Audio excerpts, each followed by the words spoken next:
আসসালামু আলাইকুম সুপ্রিয় কৃষক ভাইরা, আপনারা ভিডিওটিতে দেখতে পাচ্ছেন যে কয়েকটি ড্রাগন গাছের চারা।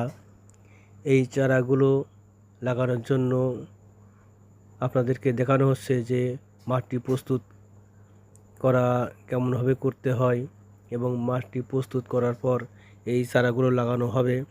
আপনারা দেখতে পাচ্ছেন যে মাটির সাথে কিছু কম্পোস্ট সার তৈরি করা হয়েছিল, সেগুলো মিশানো হচ্ছে। আপনারা ইচ্ছা করলে এর সাথে রাসায়নিক সারও মিশাতে পারেন সামান্য পরিমাণে। এইগুলো ভালোভাবে মিশাতে হবে যাতে মাটি এবং কম্পোস্টগুলো খুব সুন্দরভাবে মিশে যায়।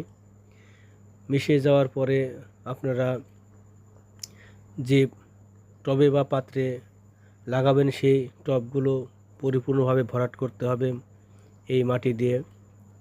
আপনারা ভিডিওটি দেখতে পাচ্ছেন যে মাটিগুলো টবের ভিতরে ভরাট করা হচ্ছে।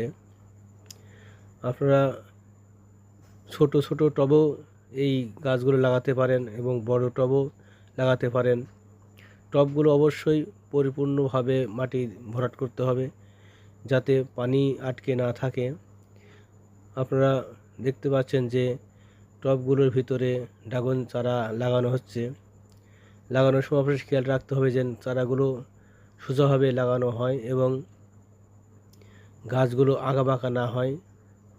গাছ বড় হলে এমনিতেই বাঁকা হয়ে যায় এবং গাছে ফুল ফল যখন ধরে তখন বাঁকা হয়ে যায়। তো আপনারা লাগানোর সময় অবশ্যই খেয়াল রাখবেন যে গাছগুলো সোজা থাকে এবং লাগানোর শেষে গাছগুলোতে পানি দিবেন যাতে গাছগুলো সহজে শিকড় নিতে পারে। ভিডিওটি পছন্দ হলে আপনারা অবশ্যই সাবস্ক্রাইব করুন, লাইক দিন। ধন্যবাদ।